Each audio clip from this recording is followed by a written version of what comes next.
Today's story is about two crimes, 12 years apart. Despite the long gap between them, almost everything about the two cases feels the same. So the big question is, could someone really wait 12 years just to repeat the exact same crime, with the same precision and same details? Or was everything that happened just a chain of coincidences? This is what we're going to dig into today. We'll go through all the details, step by step, until the truth becomes clear to us. On June 8, 1984, in a city called Bath in England, there was a 17-year-old high school student named Melanie Hart. It was a Friday. In the afternoon, she went out with her friends, just like many of us used to do back in our school days. Go out, have fun, change the mood a bit. Melanie and her friends went to play tennis in the afternoon. After they finished, they later went out again at night. We don't know exactly whether they stayed together from afternoon till night, or if they went home in between and then regrouped in the evening. But in the end, what matters is that on that day, they spent both the day and night out together. In the evening, Melanie and her friends started moving between several pubs until they finally settled in a nightclub in Bath, the same city where they lived. They stayed there talking, laughing, drinking, just enjoying the night, until around 2 o'clock a.m. At that time, the club announced it was closing.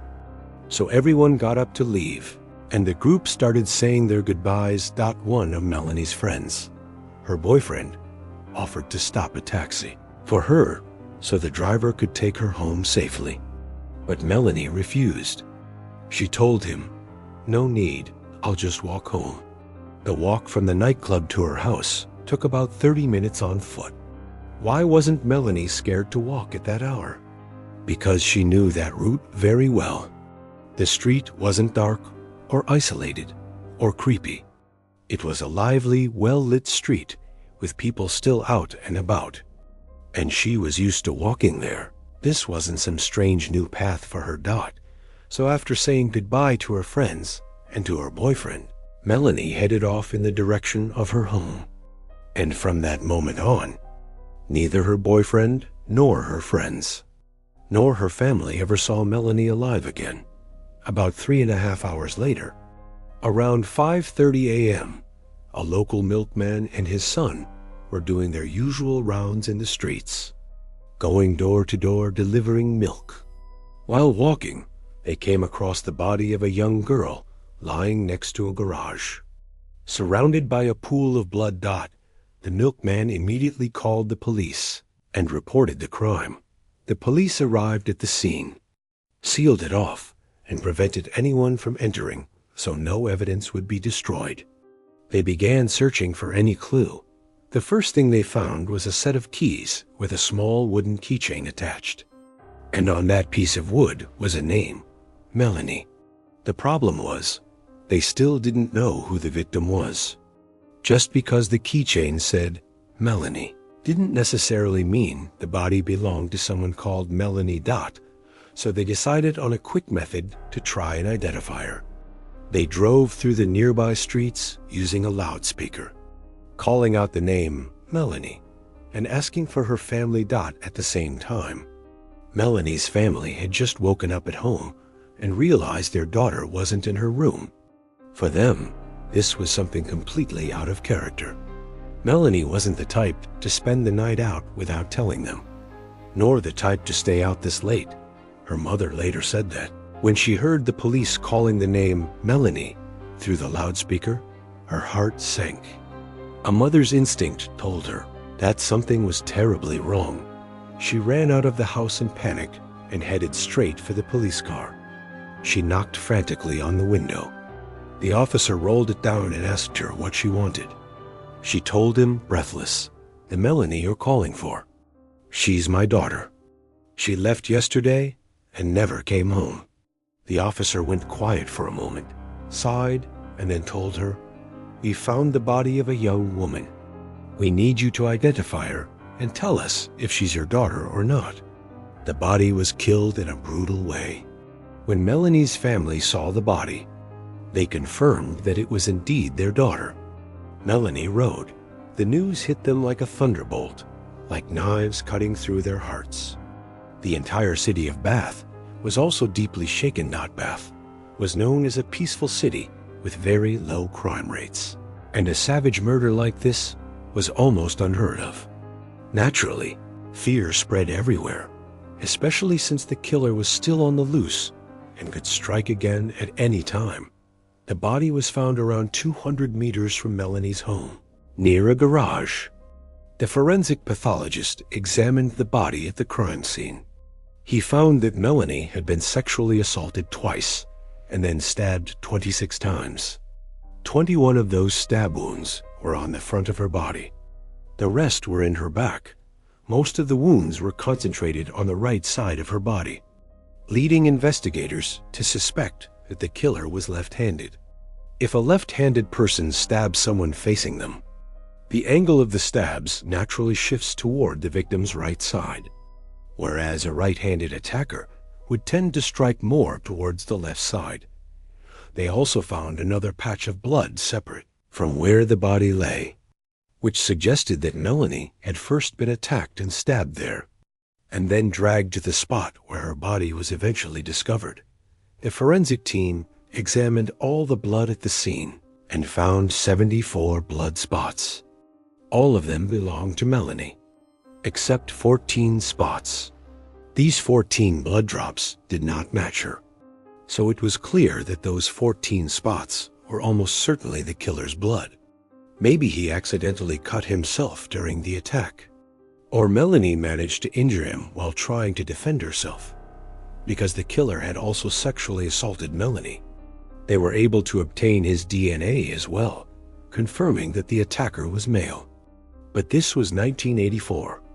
DNA technology back then was primitive compared to today. There were no large national DNA databases, and the analysis capabilities were very limited.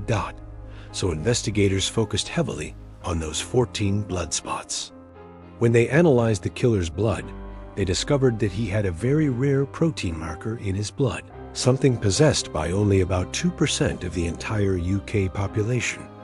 This was considered a huge breakthrough at the time, even though the DNA itself didn't help much. The rarity of his blood type gave them hope that they could eventually track him down. The police began searching Bath and surrounding towns for any man who might match that rare blood type. They obtained a huge list of names, not just local residents, but also visitors, tourists, people there for treatment, work, and so on. Basically, any male who had been in or around Bath at the time of the murder. We're talking about thousands of men.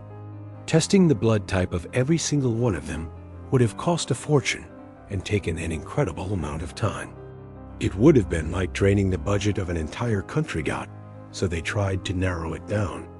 Eventually, they selected about 2,500 men, whose movements placed them close to the crime scene around the time of the murder. From each of these 2,500 men, they took DNA samples and compared them to the killer's DNA from the crime scene. Result: not a single one of them matched. So they were back to square one. The 2,500 men were released. Over the following years, the police arrested about 94 more men as possible suspects. Some had histories of sexual assault.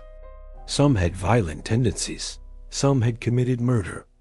All of them were tested. None of them matched the killer's DNA. It's said that the investigators followed around 6,000 different lines of inquiry, comparing DNA, checking blood types, tracking who was in the area at the time, investigating known offenders and sex criminals, and more. But every time they thought they were onto something, they'd hit a dead end. Solid alibis, people who weren't even in the city, or offenders whose crimes had nothing to do with Melanie. The detectives were exhausted. They had done everything they could, and still had no suspect. With time, the case began to fade. The threads grew weaker one by one, until the case was officially classified as a cold case. Everyone, the police, the detectives, Melanie's family, felt that this was a case that might never be solved. But they never closed it completely. It remained open as a cold case, waiting for a miracle someday. In 1995, 11 years after Melanie's murder, there was a major leap forward in DNA technology. The UK launched its first national DNA database. Investigators took the killer's DNA from Melanie's case and entered it into the new system, hoping it would match someone already registered. But once again, there was no match, which meant that whoever had killed Melanie had not committed another serious crime that led to his DNA being taken and stored in the database, at least not during that period. The detectives were crushed. They were so confident that this new DNA database would finally expose him. But their hopes were shattered again. On June 9, 1996, exactly 12 years after Melanie Rhodes' murder, something very strange happened in Bath. Another young woman disappeared. And the shocking part? Her name was also Melanie. Her full name was Melanie Hall, a 25-year-old woman. On the evening of June 8th, Melanie Hall went out with her boyfriend to a nightclub, just like Melanie Rhodes had done 12 years earlier. Inside the club, Melanie Hall and her boyfriend got into a big argument after she saw him behaving in a way she didn't like, and he stormed out of the club, leaving her there. Melanie stayed in the club alone until about 1:10 a.m., which means that by then, the date had changed to June 9th. After that, she left the club and vanished. She simply disappeared. 2 days passed, and Melanie still hadn't shown up. Her parents didn't report her missing immediately, apparently because Melanie wasn't always sleeping at the same place. She might stay with friends or her boyfriend. But her friends and coworkers noticed her absence. She wasn't going to work. Nobody had seen her, and they started contacting the family asking, "Where is Melanie? We haven't seen her." That's when the family went to the police and filed a missing person report. As soon as the news of Melanie Hall's disappearance spread through Bath, people in the city started saying, "The killer of Melanie Rhodes is back. He's taken another girl named Melanie." And honestly, given the similarities, you can't really blame them. 2 victims, both named Melanie. Both last seen in a nightclub. Both disappeared after midnight. Both last seen around June 8th to 9th. Melanie Rhodes was last seen late on June 8th and killed after midnight on the 9th. Melanie Hall was last seen leaving a club after 1 a.m. on June 9th. The resemblance between the 2 cases was frightening. People couldn't accept that this was just coincidence. They were convinced that the same killer had struck again. The whole town fell back into fear once more. Weeks went by, and there was no trace of Melanie Hall. No body. No evidence, nothing. Police began to suspect that she, too, had been killed. Just like Melanie Rhodes. In Melanie Hall's case, police carried out an extensive investigation. They questioned everyone who knew her, friends, co-workers, relatives, anyone who had any connection to her. They also interviewed everyone who was in the nightclub that night, as well as taxi drivers who frequently picked up passengers near that club, and the staff who worked there. After all that, the police issued a reward of £10,000 for any information that could help locate Melanie. People came forward with tips, hoping either to help or to get the reward. But not a single one of those tips turned out to be accurate or useful. Some claimed they'd seen Melanie at 2 a.m. with a white man, around 27 years old, about 177 centimeters tall, medium build, dark brown hair, wearing a brown shirt, black pants, and black shoes. Others claimed they'd seen her arguing with a man near a church at 2 a.m. Another person said he'd seen her heading towards a car park near the nightclub. But in the end, none of these stories held up. They were either false, mistaken, or impossible to verify. The case went nowhere. By 2004, after years with no progress, Police officially declared that Melanie Hall was presumed dead, even though they still had no body and no direct proof. But realistically, after so many years with no sign of her, it was overwhelmingly likely that she had been abducted and killed. Just like Melanie Road Dot with such a mysterious case and so many unanswered questions, it was only natural that theories started to appear, most of them coming from the people of Bath themselves. The first theory, the killer of Melanie Road had returned and killed Melanie Hall as well. The second theory, a man named John Cannon had kidnapped and killed Melanie Hall. Some witnesses even claimed they saw him abducting her. But what they conveniently forgot was that John Cannon was actually in prison at the time, meaning they were lying for money and attention. The third theory, a serial sexual offender nicknamed the Batman Rapist was responsible. He got that nickname because in one of his crimes, he left a cap with the Batman logo at the crime scene. He was a well-known sex offender in the Bath area, linked to more than 17 sexual assaults on women. His pattern was brutal and repetitive. He'd attack women, get caught and imprisoned, get released, immediately attack more women, and end up back in prison again. On the same day Melanie Hall disappeared, this man tried to steal a woman's car a few hours before Melanie was last seen. So investigators considered him a serious suspect. But when they went looking for him, he had disappeared completely. Either he died or moved elsewhere under the radar. To this day, no one knows where he is or if he's still alive. He remains one of the strongest suspects in Melanie Hall's case, but nothing has ever been proven. On October 5, 2009, more than 13 years after Melanie Hall disappeared, a worker was clearing weeds and plants along a highway. While doing his job, he noticed a plastic bag hidden among the vegetation. Curious, he opened it to see what was inside. Inside the bag were human remains, a skull, a pelvic bone, and a thigh bone. He immediately called the police. Police arrived quickly, sealed off the area, and began searching the surroundings carefully. They soon found another plastic bag, similar to the first one, also containing human remains. As they expanded their search, they found more scattered bones in a nearby field by the highway. They collected everything: skull, arm bones, leg bones, teeth, and sent them off for forensic examination. The results confirmed that the remains belonged to Melanie Hall. Among the bones, they found a ring. When they showed it to her family, they confirmed that it belonged to Melanie, a gift from her grandfather. After 13 long years, Melanie Hall had finally been found, but only as bones in plastic bags.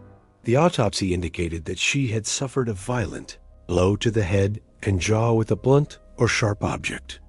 Forensic teams were also able to obtain DNA from the plastic bags.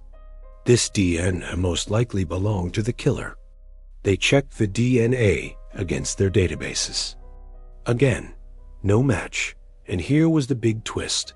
The DNA found on the bags did not match the DNA of Melanie Road's killer.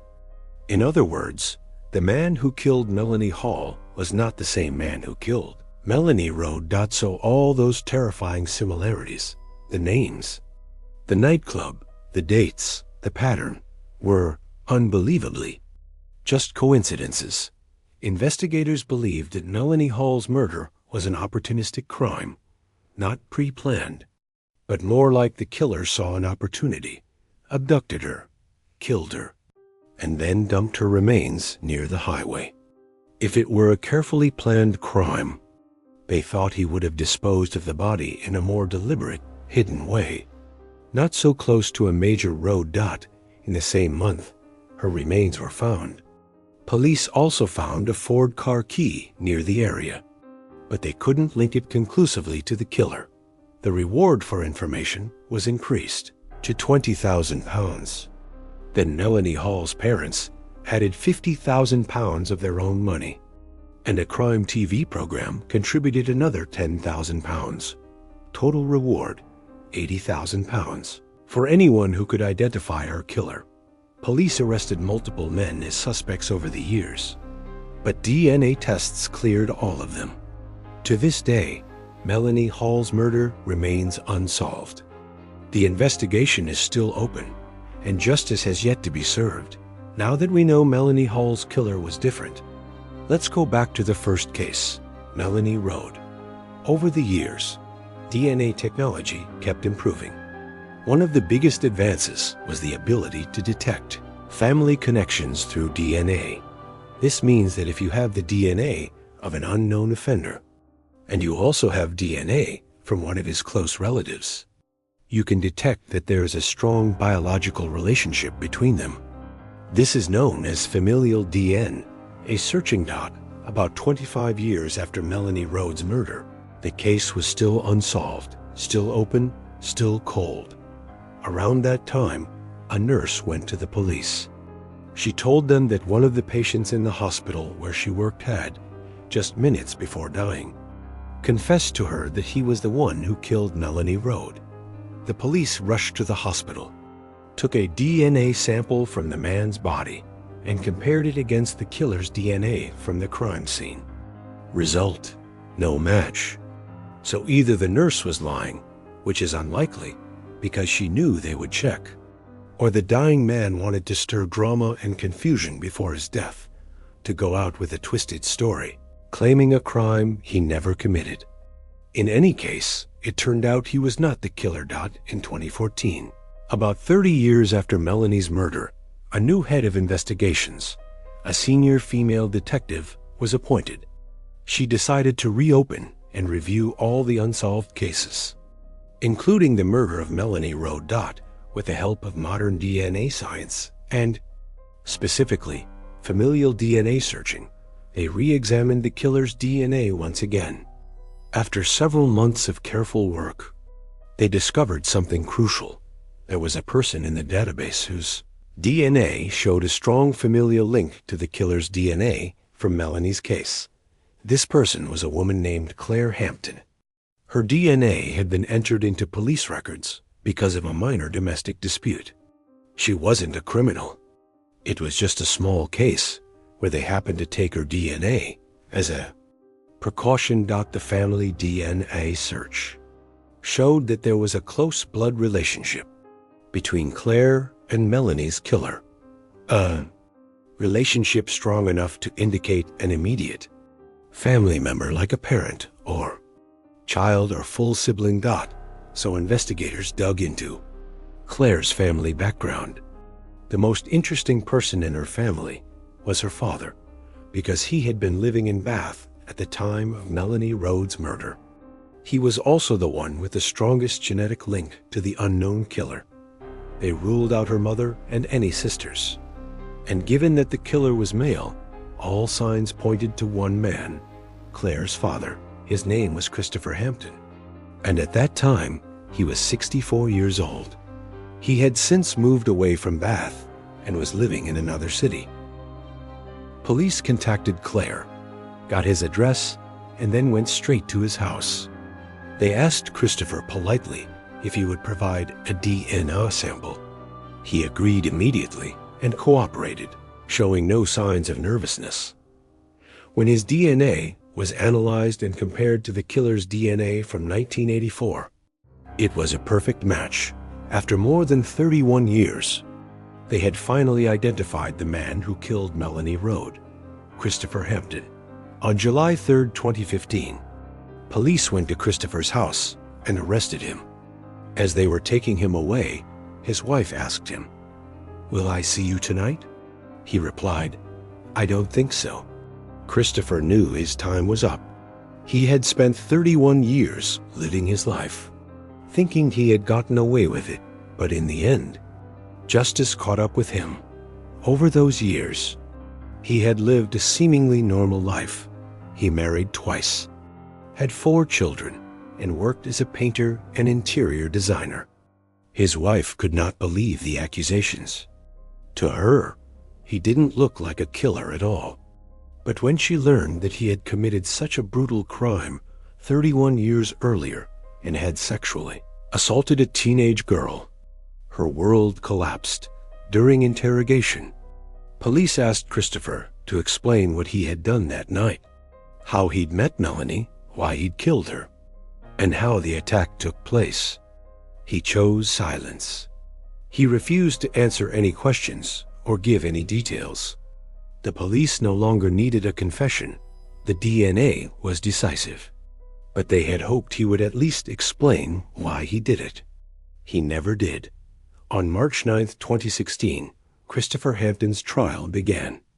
On May 9, 2016, he was sentenced to life in prison, with a minimum term of 22 years, before he could even apply for parole. And realistically, even if he lives long enough to reach that point, it's very unlikely he'll ever be released. During sentencing, the judge said that Christopher had committed this crime because of his sexual desire, pointing out that he had raped Melanie twice, and that this was the main motive behind the murder. One of the detectives on the case commented that he believed Christopher might be responsible for other murders as well, because there were several unsolved cases in Bath with similarities to Melanie Rhodes' murder. However, there was no solid evidence to charge him with anything else, so no further accusations were brought against him. We'll end our story with the words of Melanie's siblings. One of her brothers said, "There is nothing worse than being told that your little sister was sexually assaulted and brutally murdered, and that no one has been charged with killing her." He was referring to all those long years when the case remained unsolved. Her other brother spoke directly to Christopher in court and said, "I spent the last 32 years looking at every man who passed me in the street and wondering, is this the man who killed our little sister Melanie? Every man who sat near me in a restaurant, I would think, could this be the man who killed her? Every man I met in my life, I'd ask myself, is it possible that he's the one who murdered our sister?" Even my friends weren't spared from those thoughts. I'd wonder if any of them could have done it. But now I finally know who the killer is. And thankfully, none of them killed Melanie. You killed her. You raped her. You mutilated her. And you left her there to die. You abandoned her when she needed help. And with that, we come to the end of today's story. Thank you for watching. If you haven't subscribed to the channel yet, do it now. And don't forget to hit the like button. We're putting in a lot of effort to bring you these stories, and God willing, what's coming next will be even better. See you soon in another case.